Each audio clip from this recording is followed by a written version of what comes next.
rak lakuna rahayu panuntun indu ngadekeun lembur pakuan.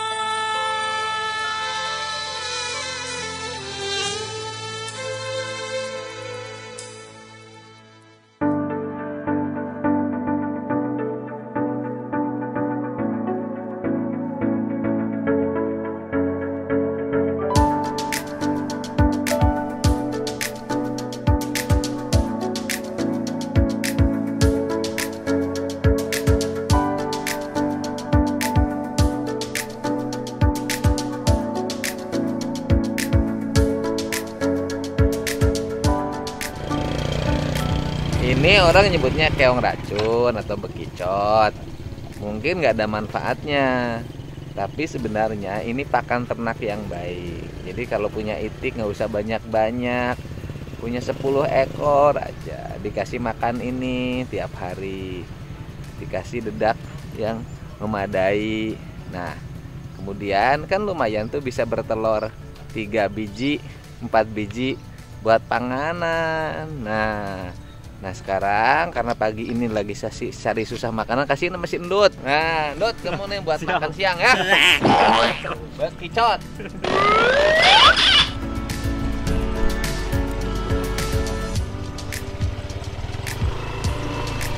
Nih hamparan sawahnya udah mau kuning. Tapi kalau diserang hujan tiap hari ya repot. Bayangkan susahnya petani. Kalau kemudian seminggu lagi panen terus hujan terus-terusan, kasihan kan para petani nggak dapat matahari.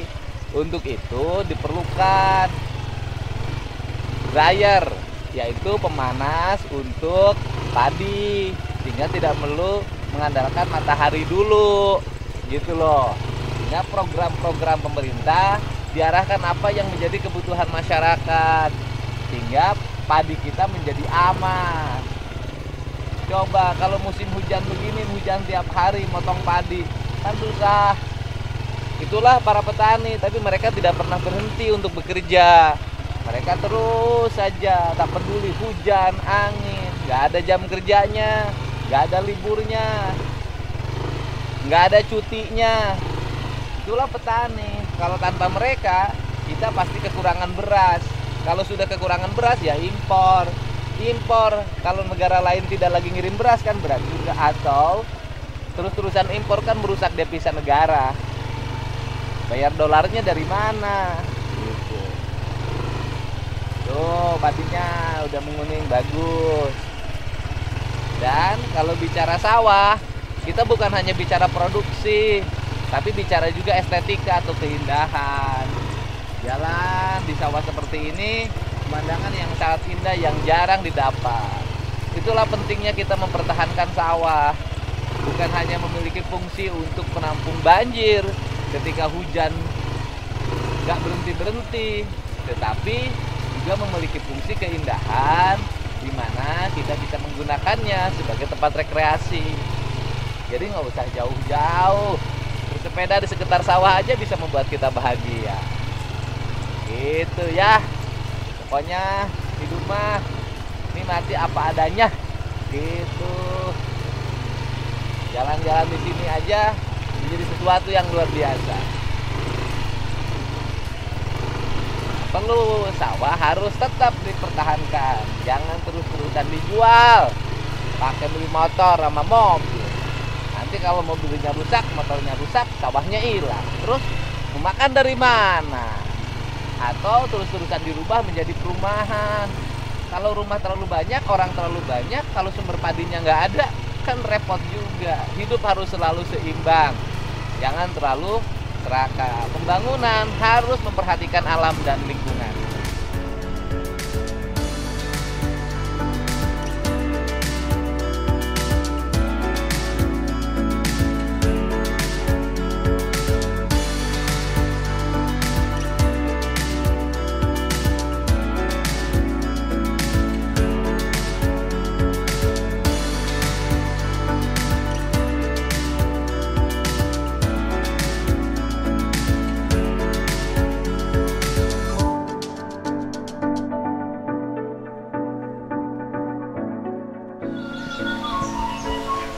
Ya, ini hujan.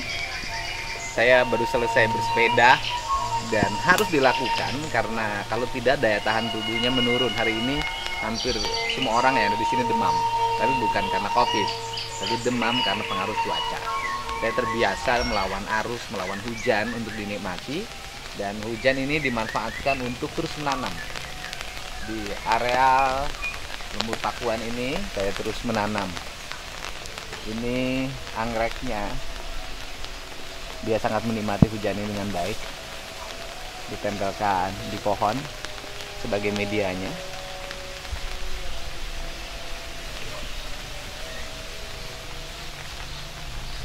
Ini juga anggreknya, media-medianya. Ini taman-taman kecil yang dibuat perpaduan warna hitam putih dari bebatuan. Ini masih anggrek. Ya, relatif sangat, ya menurut saya indah. Nah, ini salah satu karya dari teman saya, Singa. Ini kayu yang mungkin sudah ribuan tahun dibuat, didesain menjadi karya seni yang sangat indah.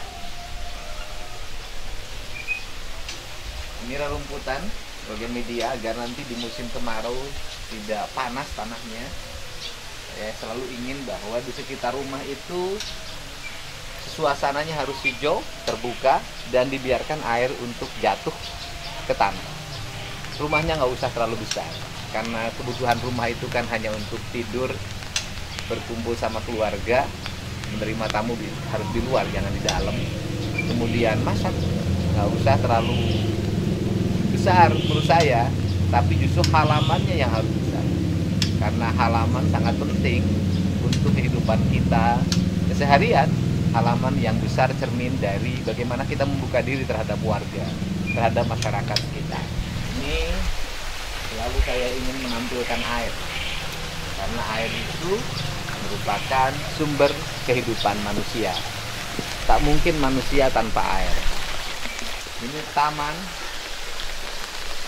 dan saya selalu menyimpan bambu di setiap taman, karena dia memproduksi oksigennya sangat baik, menyimpan airnya juga baik, kemudian juga menangkap partikel debu, karena bambu itu daunnya kasar, dan fungsi kasarnya menangkap partikel debu. Dan ini adalah sumur yang tidak boleh diuruk, karena kita punya kebiasaan selalu menguruk sumur. Ini sumur peninggalan dari Uwa. Ini rumah Uwa dulunya. Ini sumurnya. Ini sumurnya. Dan tetap harus hidup. Kenapa sumur yang bulat seperti ini harus ada? Kita berpikir hidup ini jangan selalu berpikirnya positif. Artinya kita harus mempersiapkan sesuatu yang negatif terjadi, karena positif dan negatif itu penting. Misalnya begini, bagaimana kalau suatu saat listrik padam, mati? Bagaimana kalau suatu saat generator mati? Kita pernah mengalami hampir 1 minggu listrik mati. Kita semuanya serba menggunakan mesin. Nah, menurut saya ini nanti bisa difungsikan untuk dikerek. Dan ini penting bagi kehidupan kita. Jangan merasa bahwa semuanya serba ada, serba hebat, serba listrik, serba digital. Tidak. Selain digital, kita harus menyiapkan manual. Sesuatu antisipasi terhadap setiap kejadian. Orang itu harus mengantisipasi setiap peristiwa sebelum peristiwa itu terjadi. Kata orang Sunda, kudu nyaring memeh hudang.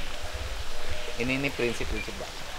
Dan anggrek di tengah juga relatif sangat indah. Dan ini gentong khas dari Paleren. Jarang orang menggunakan gentong sebagai media taman. Jarang. Ini anggrek, ini patung Krishna.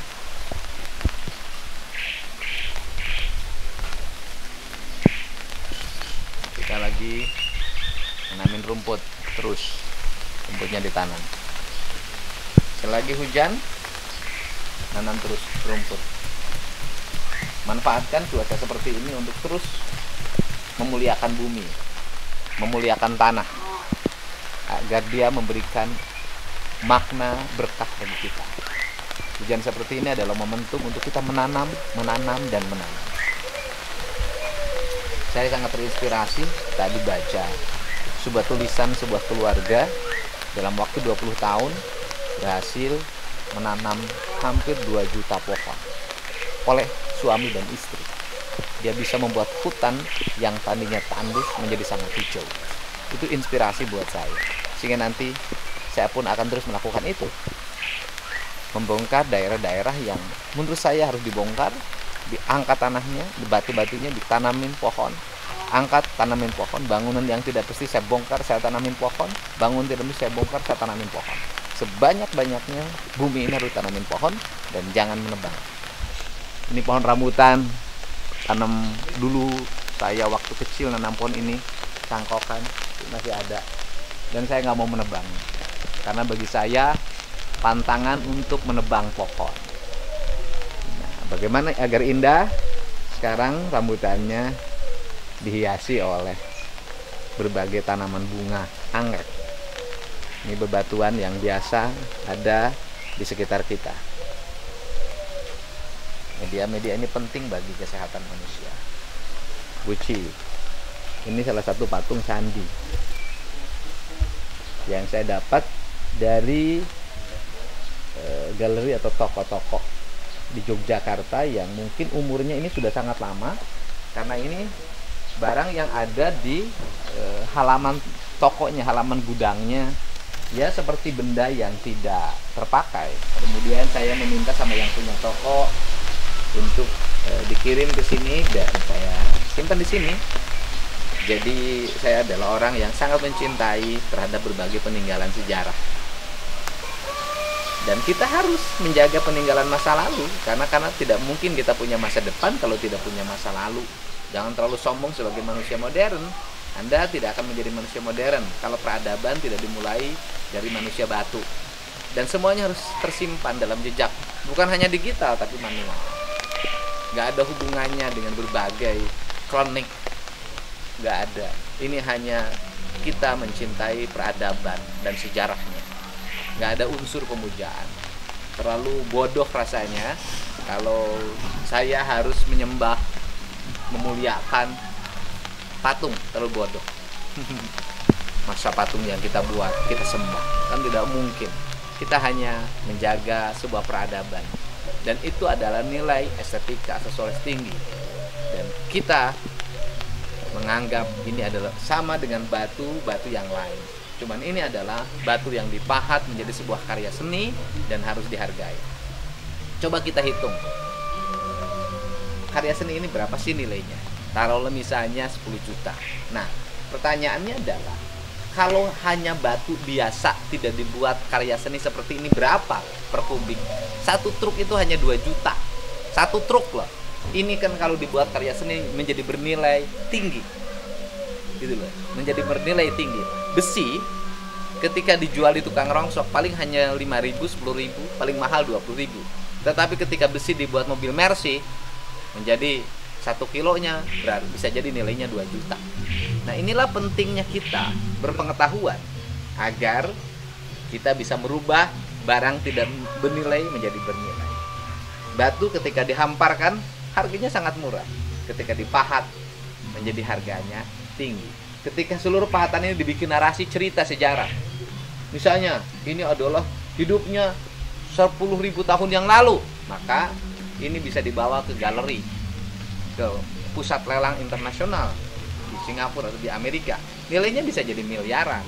Itulah hidup, itulah kita. Maka pikiran kita harus terbuka terhadap perubahan dan perkembangan kehidupan. Ini dinding ini belum selesai semuanya. Saya tanamin kadaka. Kadaka ini adalah pohon bunga-bunga yang ada di hutan yang tidak bernilai. Sekarang saya hadirkan di sini menjadi bernilai, menjadi mahal menurut saya. Kan seperti ini. Coba kalau kita membuat cor biasa, ini kan coran, bahannya dari beton. Kita bikin cor saja, kotak saja, tanpa dibentuk seperti ini. Berapa harga nilai cor? Murah banget. Tetapi ketika nilai cor dibuat karya seni seperti ini, menjadi mahal. Makanya diperlukanlah orang-orang berkarya seni tinggi, agar semuanya menjadi mahal. Semua nilai karya seni itu nilai yang mahal. Bahkan tidak bisa diukur dengan uang, karena sifatnya kepuasan. Sekali lagi, kalau kita jadi tukang cor, ini berapa sih gajinya tukang cor kita? Sehari cuma 150.000, itu paling mahal. Tukang cor aja 150.000, tapi seorang pematung bikin ini, bisa jadi karya seninya satunya bisa jadi 5 juta, 10 juta, 100 juta, 1 miliar, 2 miliar, bisa berapa? Lebih tinggi dari itu juga, tergantung orang selera membeli. Salah satu musik Bali. Tadi Kacapi Suling, saya musik Bali. Setelah ini mungkin musik Padang. Saya senang instrumentalia berbagai jenis musik yang suaranya tidak terlalu meledak-ledak, tapi suaranya teratur dan kemudian suaranya datar. Karena itu membentuk karakter manusia dan mempengaruhi pikiran manusia. Ini baru ditanam rumput-rumputnya. Ini salah satu taman.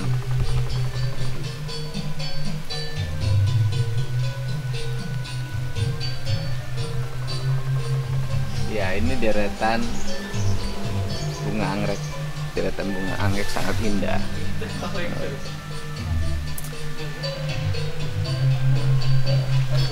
Deretannya indah banget.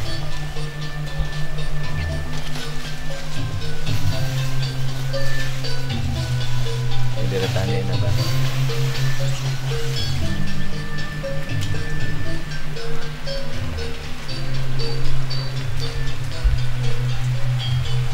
Ini rumah tetangga. Saya tidak menutup aksesnya dan tetap membuka ruang untuk langsung ke taman. Hidup berdampingan dengan baik.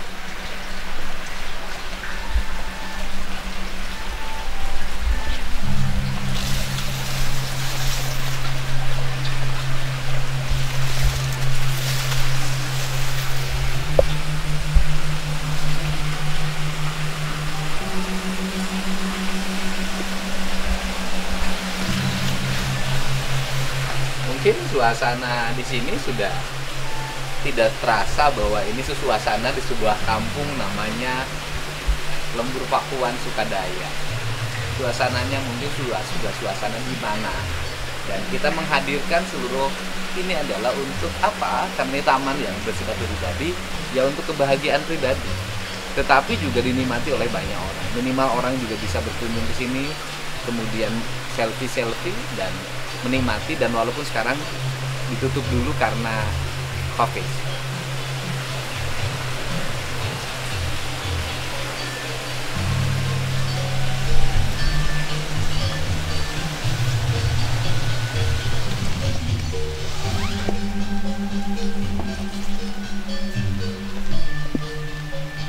Ya, kita terakhir di sini. Ini Semar. Sebuah filosofi dasar tentang kesempurnaan sebuah tokoh dalam dunia pewayangan. Hitam putih mengabdikan dirinya bagi kepentingan banyak orang. Rela dicaci maki, tidak pernah marah. Dibunuh, tidak pernah melawan. Tapi dia tidak akan pernah marah. Artinya apa? Sebuah kebaikan, kebenaran, sekuat apapun orang menghancurkannya, dia tidak akan pernah mati. Semar tidak akan pernah mati. Dia tetap hidup dalam episode pewayangan apapun, dalam cerita apapun. Dalam cerita Rama dia hadir, dalam cerita Perang Bratayuda juga dia hadir. Dia selalu hadir. Dia adalah inspirasi bagi kehidupan. Berpengetahuan tinggi tapi tidak pernah menampakkan, berkekayaan tinggi tapi tidak pernah memperlihatkan. Dia tetap menjadi lurah kuda pawarna. Apa artinya? Dia tetap menjadi pemimpin desa yang mengurus rakyatnya dengan baik, yang mengurus dunia pertanian, mengurus dunia peternakan, dunia perikanan, kelautan, kehutanan. Dia menjaga desa. Spirit itu yang dia tanamkan. Dia tidak mau tinggal di kota bersama Pandawa. Dia tetap memilih tinggal di desa. Tetaplah tinggal di desa, karena kota tak akan ada makna manakala tanpa desa.